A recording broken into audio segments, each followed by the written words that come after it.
One matchup I'm really looking forward to seeing this year is Las Vegas Raiders 2023 number 7 overall edge rusher Tyree versus Los Angeles Chargers left tackle Rashawn Slater.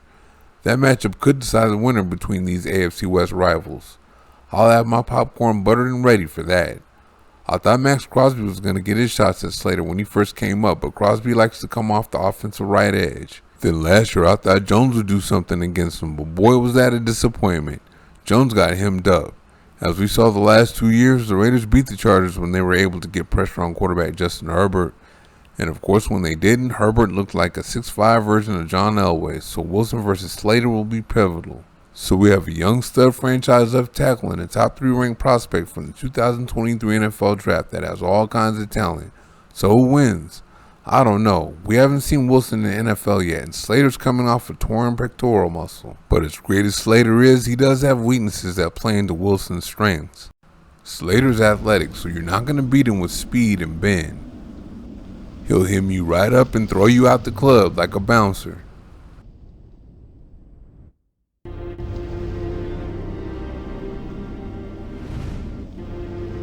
There are times that Herbert needs some extra time, and of course, he gives it to him.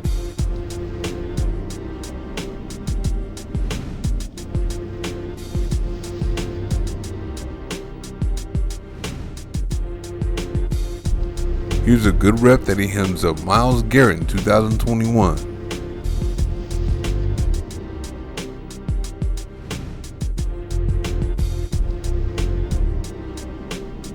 And here's week 1 of last year before the injury. Like I said, he hemmed Chandler Jones up.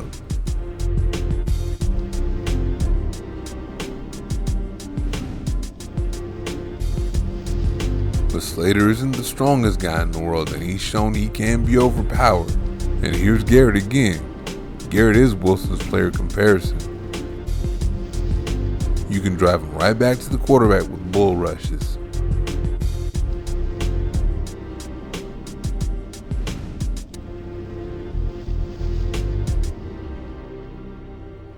Jones should have bull rushed Slater much more than he did.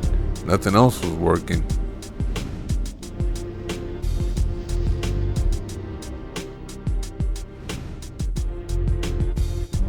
Now one thing Wilson displayed in college was a great bull rush.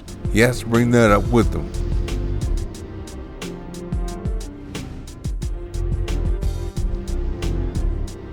His ability to convert speed to power is there.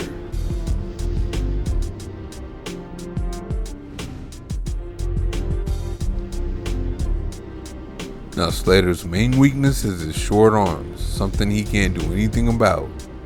He's a technician, but he has little margin for error, so when Furl gets his hand in his chest plate like that, it's game over because he has the arm length advantage. Now watch what Josh Uche does to him here. Uche just went from bull rush to long arm on him, and as you can see, Slater can't do much with him because his arms are so short.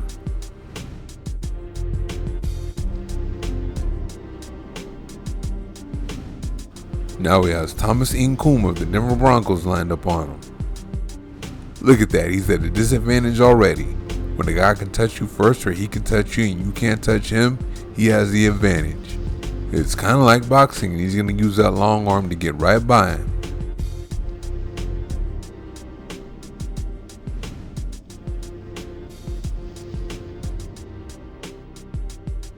Alright, now keep in mind that Garrett's Wilson's player comparison. He gave Slater all kinds of problems.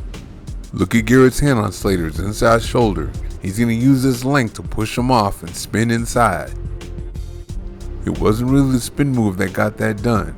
It was the length that Garrett pushed Slater off with. Next up here we have Trey Hendrickson. Alright, this is a position a shorter arm pass protector cannot afford to be in. It's easier for the edge rusher to disengage and get the sack like Hendrickson does here.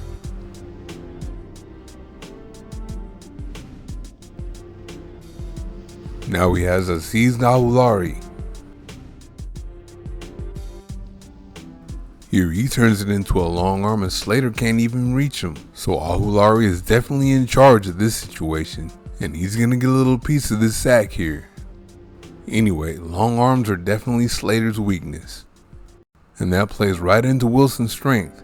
He has over 35.5-inch long arms. And you see right there, he's extended, and the tackle can't even touch him right now. So now he's free to make his move inside. Oh, he crushed that quarterback. Alright, here he comes again. And look, he has his hand on his chest plate. That means he's in control. You can see the arm length difference between them two. The tackle barely has his hands on him, so this situation isn't going to end well for him. Alright, coming from the right edge this time. And look at that, he's winning already. Like I told you before, anytime you see a pass rusher and a pass protector in this position, the guy with the longer arms wins. And of course, that's Wilson. On this one, we have play action and a pulling guard coming his way. And that guard has no chance on this rep. Not only does Wilson have much longer arms, but he has both of his hands inside. And that right there is how the play is supposed to end. Alright, here he comes again. He just went from left arm to right arm on him, and the tackle has no chance because he can't even reach him right now. He's going to get extra use out of that long arm and get a fumble out of that play too.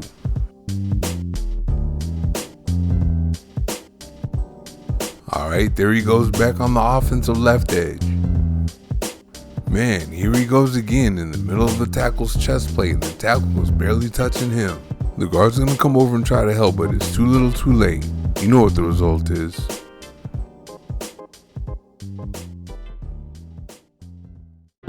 Slater is a great young left tackle that made the Pro Bowl as a rookie. Unfortunately, last year, he only played in 3 games because he tore his pectoral muscle.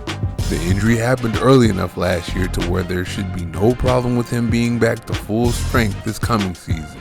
But being back to full strength may not be enough for Slater when he faces Wilson.